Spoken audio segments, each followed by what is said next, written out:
ಊರಲ್ಲಿ ಅಪ್ಪ ಮತ್ತು ಮಗ, ಪಕ್ಕದೂರಲ್ಲಿ ಜಾತ್ರೆ ನಡೀತಾ ಇರುತ್ತೆ. ಮಗ ಅಂತಾನೆ, ಅಪ್ಪ ಪಕ್ಕದೂರಲ್ಲಿ ಜಾತ್ರೆ ನಡೀತಾ ಇದೆ, ಬನ್ನಿ ಹೋಗೋಣ ಅಂತ.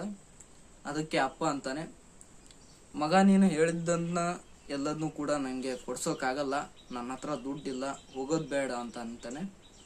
ಅದಕ್ಕೆ ಮಗ ಏನಂತಾನೆ ಅಂದರೆ, ಸಣ್ಣ ಹುಡುಗ, ಮಗ ನೀವೇನು ಕೊಡ್ಸೋದು ಬೇಡ, ಬರೀ ಜಾತ್ರೆನ ನೋಡ್ಕೊಂಡು ಬರೋಣ ಅಂತ ಕರ್ಕೊಂಡು ಹೋಗ್ತಾನೆ. ಅಪ್ಪನೂ ಸರಿ ಅಂತ ಹೋಗ್ತಾನೆ. ಹೋಗ್ತಾ ಇದ್ದಂಗೆ ಮಗ ಕೇಳಬೇಕಲ್ವ, ಅಲ್ಲಿದ್ದಂಥ ನೋಡಿದಂಥವು ಮಗನ, ಅಪ್ಪ ನನಗೆ ಗೋಬಿ ಮಂಚೂರಿ ಕೊಡಿಸು, ಎಗ್ ರೈಸ್ ಕೊಡಿಸು, ಮಸಾಲೆ ದೋಸೆ ಕೊಡಿಸು, ಅದು ಆಟ ಸಾಮಾನು ಹೆಲಿಕಾಪ್ಟರ್ ಕೊಡಿಸು, ಕಲ್ಲಂಗಡಿ ಹಣ್ಣು ತಿನ್ನಿಸು, ಹಾಗೆ ನೋಡಿದಂಥ ಎಲ್ಲವನ್ನೂ ಕೂಡ ಕೇಳೋಕೆ ಶುರು ಮಾಡ್ತಾನೆ. ಹೀಗೆ ಮುಂದಕ್ಕೆ ಹೋಗ್ತಾ ಅಪ್ಪ ಕಳೆದೋಗ್ಬಿಡ್ತಾನೆ. ಮಗುಗೆ ಗಾಬರಿ ಆಗಿಬಿಡುತ್ತೆ. ಅಪ್ಪ ಅಪ್ಪ ಅಪ್ಪ ಅಂತ ಕೂಗ್ತಾ ಇರ್ತಾನೆ. ಅಲ್ಲೇ ಒಂದು ಮಸಾಲ ದೋಸೆ ಮಾಡ್ತಾ ಇರುವಂತ ಅಣ್ಣ ಕರೀತಾನೆ, ಮಗ ನಿಂಗೆ ಬಾಯಲ್ಲಿ ಪಾಪು ಅಂತ ಕರೆದು, ಏನ್ ಬೇಕು, ಮಸಾಲ ದೋಸೆ ತಿಂತೀಯಾ ಅಂತ ಕೇಳ್ತಾನೆ. ಅದಕ್ಕೆ ಮಗ, ಇಲ್ಲ ಇಲ್ಲ ನಂಗೆ ನಮ್ಮ ಅಪ್ಪಾಜಿ ಬೇಕು ಅಂತ ಅಂತಾನೆ. ಆಮ್ಯಾಗೆ ಗೋಬಿ ಅಂಗಡಿಯವ್ರ ಹತ್ರ ಬರ್ತಾನೆ. ಆಮ್ಯಾಗೆ ಅವ್ರೇನಂತಾರೆ, ಗೋಬಿ ತಿಂತೀಯಾ, ಅಳಬೇಡ, ಗೋಬಿ ತಿಂತೀಯಾ ಅಂತಾರೆ. ಅಂದ್ರೆ ಮಗ ಸ್ವಲ್ಪ ಅಳ್ತಾ ಇರ್ತಾನೆ. ಆ ಒಂದು ಮಗು ಏನಿರುತ್ತೆ ಅಳ್ತಾ ಇರುತ್ತೆ. ಅದಕ್ಕೋಸ್ಕರ ಅಳಬೇಡ, ನಿಂಗೆ ಗೋಬಿ ಬೇಕಾ, ಎಗ್ ರೈಸ್ ಬೇಕಾ, ಅಥವಾ ನಿನಗೆ ಏನ್ ಬೇಕು, ಕಲ್ಲಂಗಡಿ ಹಣ್ಣು ಬೇಕಾ, ಅದು ಬೇಕಾ, ಇದು ಬೇಕಾ, ಕಬ್ಬಿನ ಹಾಲು ಬೇಕಾ ಅಂತ ಕೇಳ್ತಾ ಇರ್ತಾರೆ. ಅವಾಗ ಮಗ ಅಂತಾನೆ, ನನಗೆ ಅದು ಯಾವೂ ಬೇಡ, ನನಗೀಗ ಸದ್ಯಕ್ಕೆ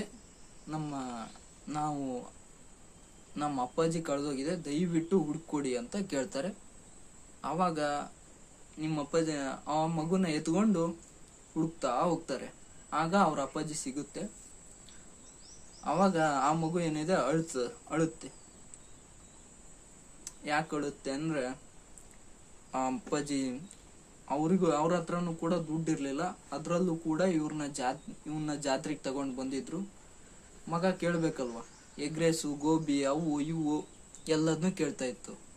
ಆದ್ರೆ ಯಾವಾಗ ಅಪ್ಪ ಅನ್ನೋದು ಅವ್ರ ಅಪ್ಪ ಕಾಣೆಯಾದ್ರು, ಅವಾಗ ಗೊತ್ತಾಗಿದ್ದೇನು ಅಂದ್ರೆ, ನಂಗೆ ಇವ್ಯಾವು ಬೇಡ, ನಂಗೆ ಬೇಕಾಗಿರೋದು ಸದ್ಯ ಈಗ ನಮ್ಮ ಅಪ್ಪಾಜಿ ಅಂತ ಅರ್ಥ ಮಾಡ್ಕೊಂತು. ಆವಾಗ ಸುಮ್ಮನೆ ಜಾತ್ರೆ ನೋಡ್ಕೊಂಡು ಬರ್ತಾರೆ. ಬರಬೇಕಾರೆ ಅವ್ರ ಅಪ್ಪಾಜಿ ಕೇಳ್ತಾರೆ, ಏನಾದರೂ ತಿಂತೀಯಾ, ಗೋಬಿ ತಿಂತೀಯಾ, ಎಗ್ ರೈಸ್ ತಿಂತೀಯಾ ಅಂತ. ನಿಂಗೇನು ಬೇಡ, ಈಗ ಜಾತ್ರೆ ನೋಡ್ಕೊಂಡು ಹೋಗೋಣ ಅಂತ ಹೇಳಿ ಹೋಗ್ತಾರೆ. ಇದೊಂದು ಇನ್ಸ್ಪೈರಿಂಗ್ ಸ್ಟೋರಿ. ದಯವಿಟ್ಟು ವಿಡಿಯೋ ಇಷ್ಟ ಆದರೆ ಖಂಡಿತ ಲೈಕ್ ಮಾಡಿ. ಚಾನಲ್ನ ಹೊಸದಾಗಿ ನೋಡ್ತಾ ಇದ್ರೆ ದಯವಿಟ್ಟು ಸಬ್ಸ್ಕ್ರೈಬ್ ಮಾಡಿಕೊಂಡು ಸಪೋರ್ಟ್ ಮಾಡಿ. ಮುಂದೆ ಇದೇ ಥರ ಒಂದು ವಿಡಿಯೋಗಳು ಬರ್ತಾ ಇರ್ತವೆ ನಮ್ಮ ಚಾನಲಲ್ಲಿ. ದಯವಿಟ್ಟು ಸಬ್ಸ್ಕ್ರೈಬ್ ಮಾಡ್ಕೊಂಡವರು ನಮ್ಮ ಒಂದು ಚಾನಲಲ್ಲಿ ನೋಟಿಫಿಕೇಶನ್ ಬೆಲ್ ಇರುತ್ತೆ, ಅದನ್ನು ಒತ್ತಿ ಆಲ್ ಸೆಲೆಕ್ಟ್ ಮಾಡಿ. ಇದರಿಂದ ನಾವು ಅಪ್ಲೋಡ್ ಮಾಡೋ ಎಲ್ಲ ವಿಡಿಯೋಗಳು ಕೂಡ ನಿಮಗೆ ನೋಟಿಫಿಕೇಶನ್ ಮೂಲಕ ಬರ್ತವೆ.